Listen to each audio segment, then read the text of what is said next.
ഒരേ ബൈബിൾ സന്ദേശം കേൾക്കുന്ന രണ്ട് വ്യക്തികൾക്ക് എന്തുകൊണ്ടാണ് വ്യത്യസ്തമായ പ്രതികരണം ഉണ്ടാകുന്നത് എന്ന് നിങ്ങൾ എപ്പോഴെങ്കിലും ചിന്തിച്ചിട്ടുണ്ടോ? ഒരാൾ ദൈവവചനത്താൽ പൂർണ്ണമായി രൂപാന്തരപ്പെടുന്നു, മറ്റൊരാൾക്ക് യാതൊരു മാറ്റവും സംഭവിക്കുന്നില്ല. വ്യത്യാസം വിത്തിലല്ല, വ്യത്യാസം നിലം അല്ലെങ്കിൽ മണ്ണിലാണ്. വിങ്സ് ഓഫ് ഗ്രേസ് മലയാളം എന്ന നമ്മുടെ ചാനലിലേക്ക് എല്ലാവർക്കും ഹൃദയം നിറഞ്ഞ സ്വാഗതം. ഇന്ന് യേശുക്രിസ്തു പറഞ്ഞ ഏറ്റവും പ്രധാനപ്പെട്ട ഉപമകളിലൊന്നായ വിതയ്ക്കുന്നവൻ്റെ ഉപമ നാം പഠിക്കുകയാണ്. ഈ ഉപമ മത്തായി 13, മാർക്കോസ് 4, ലൂക്കോസ് 8 എന്നീ സുവിശേഷങ്ങളിൽ രേഖപ്പെടുത്തിയിരിക്കുന്നു. ഈ ഉപമയിൽ സ്വർഗരാജ്യത്തിൻ്റെ അടിസ്ഥാന തത്വങ്ങളും സുവിശേഷം മനുഷ്യഹൃദയത്തിൽ എങ്ങനെ പ്രവർത്തിക്കുന്നു എന്ന രഹസ്യവും അടങ്ങിയിരിക്കുന്നു. അപ്പോൾ യേശു തൻ്റെ ശിഷ്യന്മാരെയും ഇന്നത്തെ കാലഘട്ടത്തിൽ ജീവിക്കുന്ന നമ്മളെയും പഠിപ്പിക്കാൻ ആഗ്രഹിച്ച സത്യങ്ങൾ എന്തൊക്കെയാണെന്ന് നമുക്ക് ഒരുമിച്ച് മനസ്സിലാക്കാം.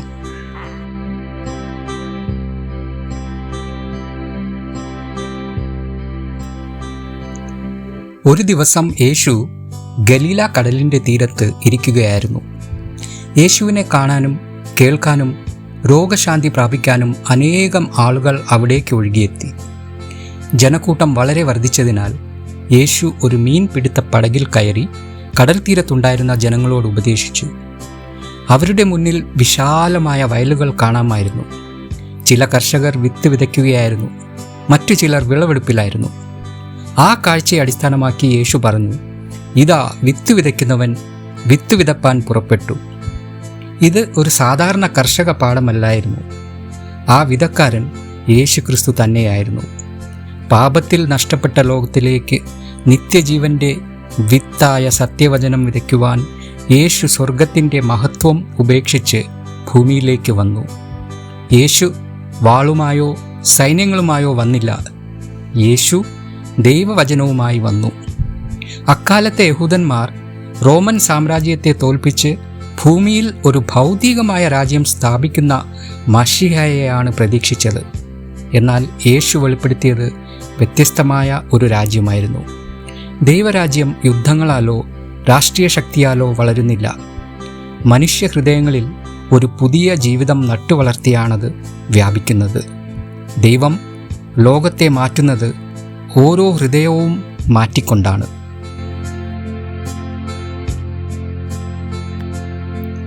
ഇപ്പോൾ യേശു ഈ ഉപമയുടെ ഏറ്റവും പ്രധാനപ്പെട്ട സത്യം വെളിപ്പെടുത്തുന്നു. യേശു പറയുന്നു, വിത്ത് ദൈവവചനമാണ്. ഓരോ വിത്തിനകത്തും ഒരു ജീവൻ ഒളിഞ്ഞിരിക്കുന്നു. അത് നല്ല മണ്ണിൽ വിതയ്ക്കപ്പെടുമ്പോൾ സ്വാഭാവികമായി മുളച്ച് വളർന്ന് ഫലം കായ്ക്കുന്നു. ദൈവവചനവും അതുപോലെയാണ്.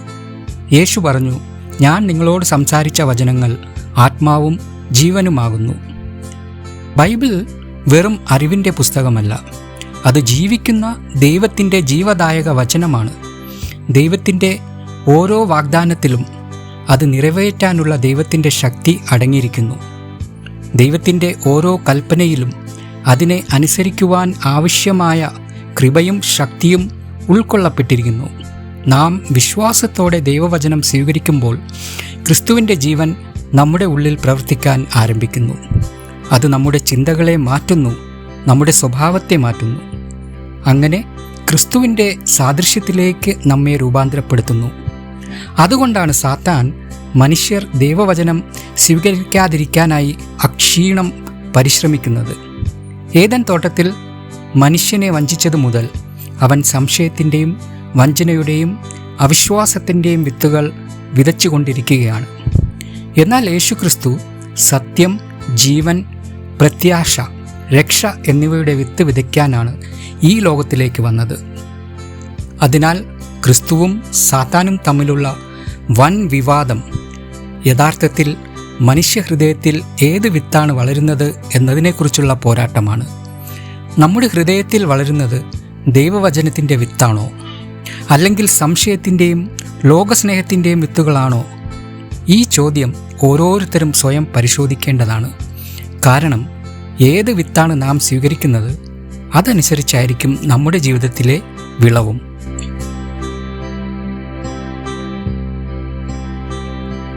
ഇപ്പോൾ യേശു 4 വ്യത്യസ്ത തരത്തിലുള്ള നിലങ്ങളെക്കുറിച്ച് സംസാരിക്കുന്നു.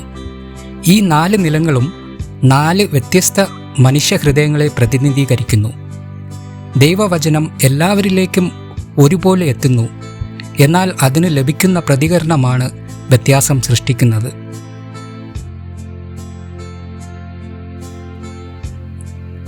യേശു പറഞ്ഞു, ചില വിത്തുകൾ വഴിയരികിൽ വീണു, പക്ഷികൾ വന്ന് അവയെ തിന്നുകളഞ്ഞു. ഈ നിലം ദൈവവചനം കേൾക്കുമ്പോഴും അത് ഹൃദയത്തിൽ സ്വീകരിക്കാത്തവരെ സൂചിപ്പിക്കുന്നു. വചനം അവരുടെ മനസ്സിൽ ആഴത്തിൽ പതിയുന്നതിന് മുമ്പേ സാത്താൻ അത് അപഹരിച്ചു കളയുന്നു. ഇന്നും പലരും ദൈവവചനം കേൾക്കുന്നു, സഭയിൽ പ്രസംഗം കേൾക്കുന്നു, ബൈബിൾ വായിക്കുന്നു, ക്രിസ്തീയ വീഡിയോകൾ കാണുന്നു. എന്നാൽ അവരുടെ മനസ്സ് ലോകത്തിൻ്റെ തിരക്കുകളാലും വിനോദങ്ങളാലും അഹങ്കാരത്താലും അവിശ്വാസത്താലും നിറഞ്ഞിരിക്കുന്നു. അതിനാൽ ദൈവവചനത്തിന് അവരുടെ ഹൃദയത്തിൽ വേരുറപ്പിക്കാൻ കഴിയുന്നില്ല. വഴിയരികിലെ കഠിനമായ മണ്ണിൽ വിത്ത് മുളയ്ക്കാത്തതുപോലെ കഠിനഹൃദയത്തിലും ദൈവവചനം ഫലം കായ്ക്കുകയില്ല. എന്നാൽ സന്തോഷവാർത്ത ഇതാണ്: പരിശുദ്ധാത്മാവ് നമ്മുടെ ഹൃദയത്തെ മൃദുവാക്കുവാൻ കഴിവുള്ളവനാണ്. നാം ദൈവത്തോട് ഹൃദയം തുറന്നു കൊടുത്താൽ ദൈവം നമ്മുടെ കഠിനഹൃദയത്തെ നല്ല നിലമാക്കി മാറ്റും. അടുത്തതായി യേശു പാറ നിറഞ്ഞ മണ്ണിനെക്കുറിച്ച് പറയുന്നു. ഈ മണ്ണിൽ വിത്ത് വളരെ വേഗം മുളച്ചു, എന്നാൽ അതിന് ആഴത്തിലുള്ള വേരില്ലായിരുന്നു. സൂര്യൻ്റെ ചൂട് കൂടിയപ്പോൾ ചെടി വാടിപ്പോയി. യേശു പറയുന്നു, ഇത് ദൈവവചനം സന്തോഷത്തോടെ സ്വീകരിക്കുന്നവരെയാണ് സൂചിപ്പിക്കുന്നത്. അവർക്ക് ആദ്യം വലിയ ആവേശമുണ്ടാകും, എന്നാൽ അവരുടെ വിശ്വാസത്തിന് ആഴമില്ല. പരീക്ഷകൾ വരുമ്പോൾ, കഷ്ടതകൾ നേരിടുമ്പോൾ, സുഹൃത്തുക്കൾ വിശ്വാസത്തെ എതിർക്കുമ്പോൾ, ക്രിസ്തുവിനു വേണ്ടി എന്തെങ്കിലും ത്യജിക്കേണ്ടി വരുമ്പോൾ അവർ പിന്നോട്ട് പോകുന്നു. ആഴത്തിലുള്ള വേരുകളില്ലാത്ത വിശ്വാസത്തിന് ജീവിതത്തിലെ കൊടുങ്കാറ്റുകളെ അതിജീവിക്കാൻ കഴിയുകയില്ല. അതുകൊണ്ടാണ് ദൈവം നമ്മെ ദിവസേന പ്രാർത്ഥനയിലൂടെയും ബൈബിൾ പഠനത്തിലൂടെയും അനുസരണയിലൂടെയും ക്രിസ്തുവുമായി കൂടുതൽ ആഴത്തിലുള്ള ബന്ധത്തിലേക്ക് വിളിക്കുന്നത്. വേരുകൾ ആഴത്തിൽ പോകുമ്പോഴാണ് വൃക്ഷം ശക്തമായി നിലകൊള്ളുന്നത്. അതുപോലെ ക്രിസ്തുവിൽ ആഴത്തിൽ വേരൂന്നിയ വിശ്വാസമാണ് എല്ലാ പരീക്ഷകളിലും നമ്മെ ഉറച്ചു നിർത്തുന്നത്.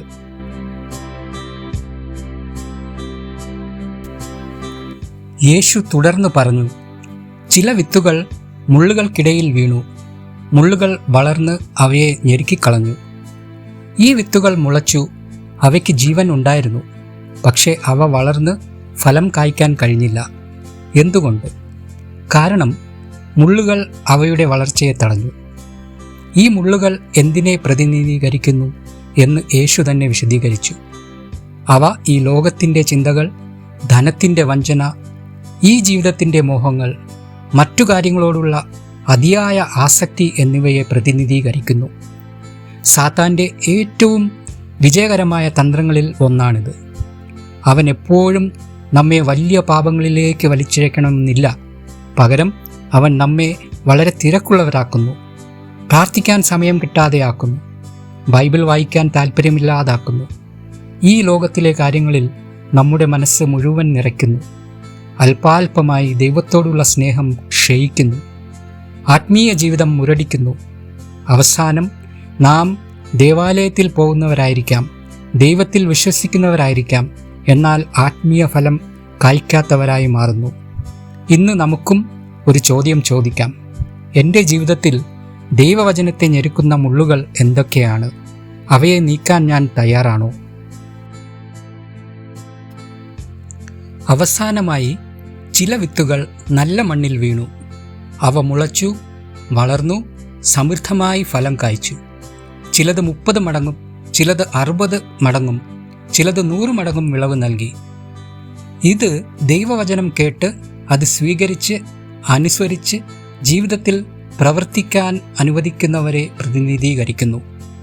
ഒരു കാര്യം ശ്രദ്ധിക്കണം: നല്ല മണ്ണ് മറ്റുള്ള മണ്ണുകളേക്കാൾ സ്വാഭാവികമായി നല്ലതായിരുന്നില്ല, അത് തയ്യാറാക്കിയ മണ്ണായിരുന്നു. അതുപോലെ തന്നെ ദൈവം നമ്മുടെ ഹൃദയത്തെയും ഒരുക്കുവാൻ ആഗ്രഹിക്കുന്നു. പരിശുദ്ധാത്മാവ് നമ്മുടെ ഹൃദയത്തെ മൃദുവാക്കുന്നു. മാനസാന്തരം പാറകളെ നീക്കം ചെയ്യുന്നു.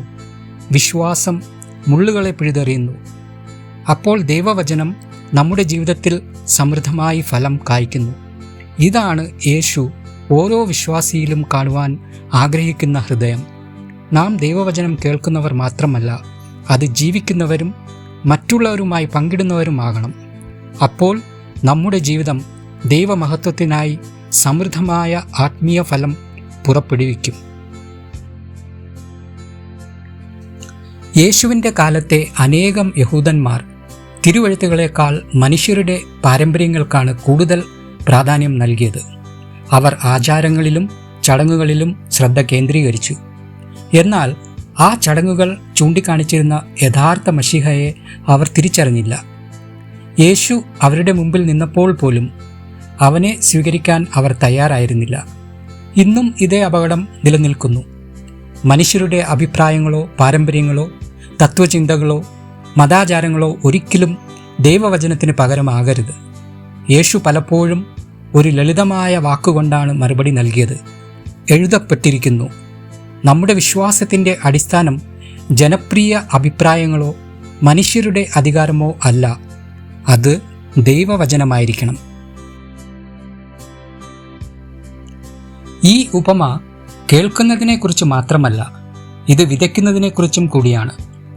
ഓരോ ശിഷ്യനും ഒരു വിതക്കാരനാകുവാൻ വിളിക്കപ്പെട്ടിരിക്കുന്നു.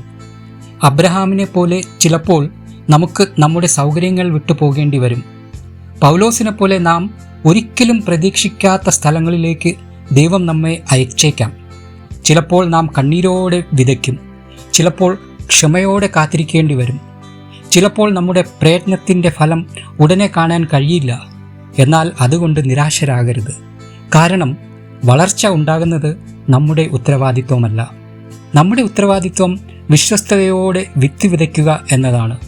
വളർച്ച നൽകുന്നത് ദൈവമാണ്. അപ്പോസ്തലനായ പൗലോസ് പറയുന്നു, ഞാൻ നട്ടു, അപ്പൊല്ലോസ് നനച്ചു, വളർത്തിയത് ദൈവം. ഒരു സ്നേഹപൂർവമായ പ്രവൃത്തി, ഒരു വിശ്വസ്ത സാക്ഷ്യം, അല്ലെങ്കിൽ ഒരാളുടെ ഹൃദയത്തിൽ വിതയ്ക്കപ്പെട്ട ഒരു ചെറിയ സത്യവിത്ത്, ഇവയുടെ ശക്തിയെ ഒരിക്കലും നിസ്സാരമായി കാണരുത്. ദൈവം അവയെ ഉപയോഗിച്ച് നിത്യഫലം പുറപ്പെടുവിക്കുവാൻ കഴിവുള്ളവനാണ്. ഈ പഠനം അവസാനിപ്പിക്കുന്നതിന് മുൻപ് യേശു ഓരോരുത്തരോടും ഒരു വ്യക്തിപരമായ ചോദ്യം ചോദിക്കുന്നു. നിങ്ങളുടെ ഹൃദയം ഏത് തരത്തിലുള്ള നിലമാണ്? അത് കഠിനമായ വഴിയരികിലെ നിലമാണോ? ആഴമില്ലാത്ത പാറ നിറഞ്ഞ നിലമാണോ? മുള്ളുകൾ നിറഞ്ഞ നിലമാണോ? അല്ലെങ്കിൽ ദൈവവചനം സ്വീകരിക്കാൻ ഒരുക്കപ്പെട്ട നല്ല നിലമാണോ? സന്തോഷവാർത്ത ഇതാണ്: ദൈവത്തിന് മാറ്റാൻ കഴിയാത്ത ഒരു ഹൃദയവും ഇല്ല. സ്വർഗീയ വിതക്കാരനായ യേശു ഇന്നും വിതച്ചുകൊണ്ടിരിക്കുന്നു. അവൻ്റെ വചനത്തിന് ഇന്നും ജീവനുണ്ട്. അവൻ്റെ കൃപ ഇന്നും ജീവിതങ്ങളെ രൂപാന്തരപ്പെടുത്തുന്നു. പരിശുദ്ധാത്മാവ് ഇന്നും ഹൃദയങ്ങളെ മഹാവിളവിനായി ഒരുക്കിക്കൊണ്ടിരിക്കുന്നു. അതുകൊണ്ട് ഇന്ന് ദൈവത്തോട് ഇങ്ങനെ പ്രാർത്ഥിക്കാം: കർത്താവേ, എൻ്റെ ഹൃദയത്തെ നല്ല മണ്ണാക്കി മാറ്റണമേ. അങ്ങയുടെ വചനം ഞാൻ സ്വീകരിക്കട്ടെ, അതനുസരിച്ച് ജീവിക്കട്ടെ, മറ്റുള്ളവരുമായി അത് പങ്കുവെക്കട്ടെ. എൻ്റെ ജീവിതം അങ്ങയുടെ രാജ്യത്തിനായി സമൃദ്ധമായ ഫലം കായ്ക്കുന്ന ജീവിതമാകട്ടെ.